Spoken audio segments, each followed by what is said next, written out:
Komisi 2 DPRD Cimahi melakukan rapat tertutup dengan pihak penggugat tanah Ciberem. Komisi 2 yang diketuai Edi Kanedi langsung menerima kuasa hukum penggugat untuk membicarakan kejelasan terkait tanah di daerah Ciberem yang disengketakan.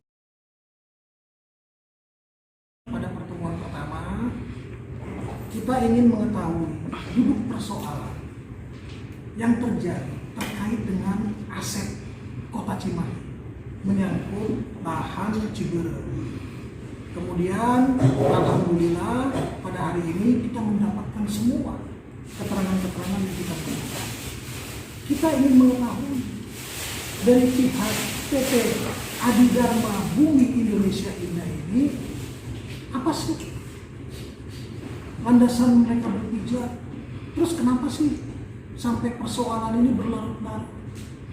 Ini dimulai sejak tahun 1921 sebenarnya. Kemudian lanjut lagi di tahun 1984. Kemudian lanjut lagi ke tahun 1987 dan seterusnya. Jadi, dari informasi yang kita dapatkan, pihak PT Adidharma Bumi Indonesia Indah ini merasa memiliki hak terhadap lahan Ciberem seluas 2,9 hektar. Dasarnya dari mana? Dasarnya adalah mereka berpijak dari putusan kasasi 2500. Di sana dinyatakan bahwa pemilik daripada lahan itu adalah Raden Soma bin Raden warga Direja. Pada saat itu mereka itu mendapatkan pelepasan hak dengan membayar salah satunya sebesar 127 juta rupiah plus biaya-biaya evakuasi, biaya-biaya relokasi bangunan-bangunan yang ada di lokasi tersebut untuk pembangunan rumah dinas yang dimiliki oleh Kementerian Perhubungan, dalam hal ini PJK. Itulah dasar mereka. Kemudian mereka itu mendapatkan ada putusan kasasi, ada putusan PK 92 tahun 2003. Pada saat pelaksanaan PK tersebut, mereka itu menganggap bahwa Ibu Ida Roslia tidak punya hak, tidak punya kewenangan untuk mengajukan PK. Tapi karena ini adalah proses hukum, ya mereka ikutin saja. Kan seperti itu. Kemudian setelah putusan PK 92, mereka itu melakukan perlawanan.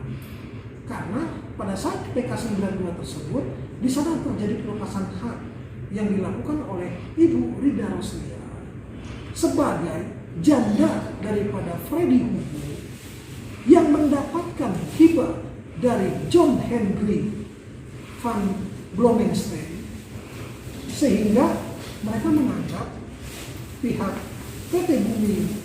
PT Adidharma Bumi Indonesia Indah ini merasa dijolimi.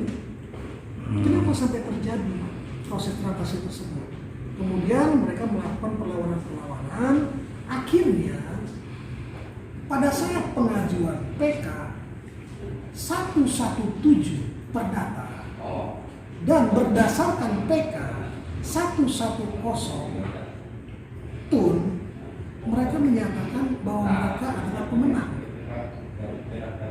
Kan begitu. Sebelumnya mereka mengatakan berdasarkan PK di tahun 2007 sebenarnya mereka sudah melakukan eksekusi terhadap lahan.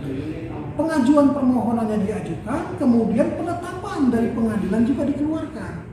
Namun pada saat melakukan eksekusi, mereka mendapatkan hal-hal yang menurut mereka itu tidak lazim. Ada pihak-pihak ketiga yang turut dalam hal ini. Makanya pada saat itu mereka itu terus mengajukan. Pada tahun 2010 mereka mengajukan eksekusi, kemudian gagal. Akhirnya dikeluarkanlah putusan pengadilan bahwa lahan yang luasnya 29.000 meter persegi atau 2,9 hektar itu adalah lahan non eksekutable.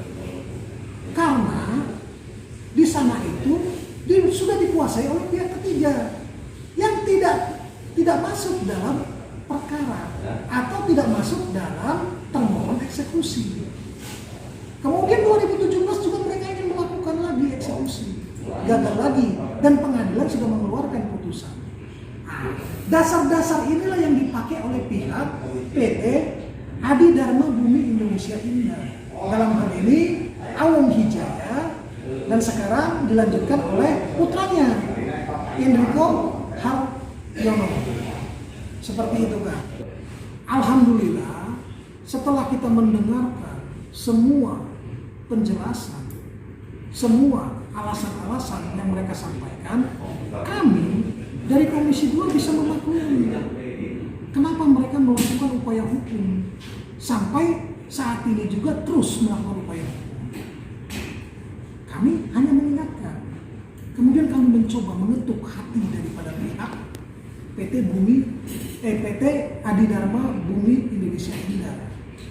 Oke lah, kalau Anda terus berproses hukum, mengajukan gugatan dan segala macam, sampai kapan?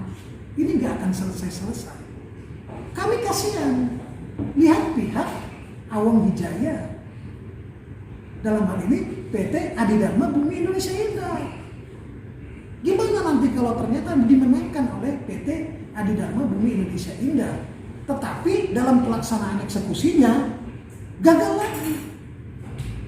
Jadi di sini perlu kami tegaskan bahwa terkait dengan lahan kepemilikan daripada PD Jati Mandiri, ini adalah menyangkut daripada Pusda, menyangkut penyertaan modal pakai uang negara. Mau digimana-gimanain pun juga nggak akan mungkin bisa diambil alih oleh pihak siapapun. Dengan demikian kami mengingatkan, oke lah, kalau begitu terketuk nggak pintu hati bapak-bapak sekalian? Kami melihat bapak-bapak ini juga merasa terjolimi. Kami nggak mau ada rakyat Cimahi, ada rakyat negara Republik Indonesia yang terjolimi. Makanya kami sampaikan, ayo, kira-kira mau kemana arah daripada pihak PT Adi Dharma Bumi Indonesia Indah ini? Dalam hal ini diwakili oleh putra Pak Awong. Kami munculkanlah solusi dengan cara kami katakan bahwa lahan itu adalah 24.000 meter persegi atau 2,4 hektar, bukan 2,9 hektar. Setelah dilakukan pengukuran oleh BPN dan mereka terima. Kemudian dari 24.000 ini seluas 5.878 meter itu sudah dibeli oleh PD Jati Mandiri kepada pihak penjual Idris Bunadi. Ada kwitansinya. Kemudian muncul KSO. Dari pelaksanaan KSO ini ternyata di akhirnya terjadilah kesepakatan pengakhiran KSO.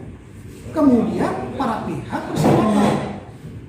Pihak Idris menawarkan dari pihak PT PT Lingga Buana Wisesa menawarkan kalau pihak pemerintah kota dalam hal ini PD Jati Mandiri mau pingin uang, saya kembalikan. Tapi pihak daripada PD Jati Mandiri mengatakan udah, kami ingin tanah. Sehingga dari 21 miliar uang KSO yang terakhir masuk disepakatilah. Jadi diganti dengan tanah seluas 10.000 sekian meter persegi. Sehingga saya sampaikan kepada pihak Pak Awong, berarti tanah yang dikuasai oleh negara, yang dikuasai oleh pemerintah Kota Cimahi melalui PD Jati Mandiri luasnya 16.000 sekian meter persegi. Berarti dari 16.000 meter persegi ini kan ada selisih untuk 24.000. Berarti yang selisihnya itu dikuasai oleh Idris Ismail beserta Juandri Munadi seluas 8.088 meter persegi. Tetapi yang di 16.000 meter persegi ini ada 4.200 pasung-pasung. Nah, kita gambarkan petanya. Nah, sekarang ada enggak itikat baik nurani daripada pihak Pak Awong, pihak Pak Enrico untuk mencarikan solusi? Kita akan cari win-win solutionnya. Karena petanya adalah sudah saya gambarkan. Buat apa juga kita berproses hukum kalau nanti nggak jelas kapan akan berakhir? Dan saya bisa bayangkan, kami bisa bayangkan sudah berapa miliar yang Pak Awong keluarkan untuk proses hukum ini. Tapi kalau memang ada itikat baik dari semua pihak, kami akan fasilitasi supaya muncul win-win solution. Tidak boleh ada pihak yang terlalu dirugikan dan tidak boleh juga ada pihak yang terlalu diuntungkan. Jadi kita itu berpikir bagaimana semua pihak bisa mendapatkan keadilan, tetapi norma-norma hukum tetap harus jadi pijakan. Seperti itu kan. Alhamdulillah setelah kita tawarkan tadi, ternyata dijawab oleh pihak Pak Enrico bahwa siap, kami akan melakukan diskusi. Tapi hari ini kami belum bisa jawab. Karena ini butuh pembicaraan lebih lanjut dengan pihak-pihak. Dalam hal ini pihak mereka. Oh, kalau begitu tidak ada masalah. Alhamdulillah saya bilang. Artinya apa? Artinya apa? Sudah ada itikat baik. Karena bagaimanapun juga nanti kalau sudah ada itikat baik ini, mudah-mudahan akan menghasilkan solusi yang benar-benar terbaik buat semuanya. Tidak ada pihak yang dijolimi, tidak ada aturan yang dilanggar. Seperti itu kan. Jadi benang merahnya seperti itu. Mereka akan minta waktu dan nomor kontak sudah diberikan kepada kita. Nanti kita akan atur lagi pertemuan lanjutan. Mungkin pertemuan lanjutan ini barulah kami akan mempertemukan para pihak. Karena pada pertemuan sebelumnya sudah, hari ini juga sudah, artinya adalah semua pihak sudah ketemu. Dengan berbagai macam bahasa-bahasa hukum yang disampaikan oleh Pak Tupal, kita juga klarifikasi dengan bahasa hukum yang kita miliki. Bagaimana pendapat beliau tentang PK, bagaimana pendapat beliau tentang putusan pengadilan, bagaimana segala macam, clear tadi. Karena apa? Karena mereka pakai data, kami pun pakai data. Jadi sebenarnya sudah saling memahami. Saya juga minta koreksi kepada kuasa hukum Pak Enrico, Pak Tumpal. Tolong koreksi kami ya, kalau ada pernyataan kami yang salah. Karena kami berbicara ini dokumen, data, bukan berbicara versi pribadi-pribadi. Alhamdulillah kan, ternyata mereka mengakui.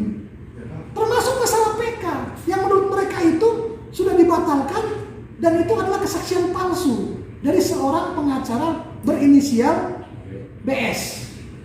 Saya katakan, tapi tidak ada pencabutan pernyataan Pak Soma terkait bahwa Pak Soma itu bukan ahli waris daripada Ibu Siti Aminah atau Nyai NJ.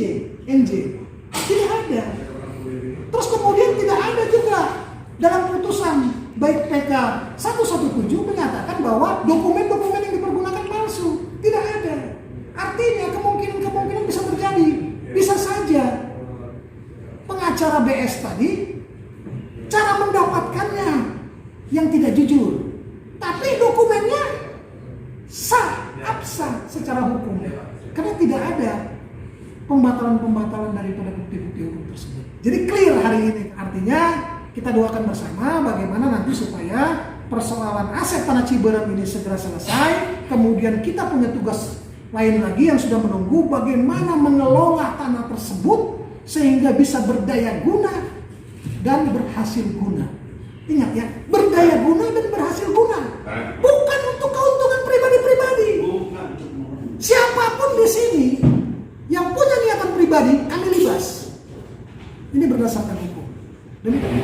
sudah menyampaikan kepemilikan kami tadi, baik juga PK 14, 111 dan PK 110. Ternyata mungkin pihak Dewan juga mungkin mau minta cross ya, maksudnya apa yang sudah didengar dari pihak Jatim Mandiri barangkali akan disinkronasi ke keterangan kita, seperti itu sebenarnya ya. Jadi pihak Dewan juga ingin ada penyelesaian yang bisa menyelesaikan tanah di atas tanah Ciberem supaya nggak berlarut-larut. Sebenarnya itu gugatan itu hanya untuk membatalkan pengalian secara perdataan saja, karena kan pembatalan secara tunnya kan sudah dibatalkan ya, SHGB atas nama Mandiri gitu. Nah, perdata ini adalah menggugat pembatalan perdatanya yang dari awal itu aja sebenarnya. Tapi kan prosesnya masih ada mediasi. Itulah. Dari Kota Cimahi, wartawan Edi Irawan melaporkan.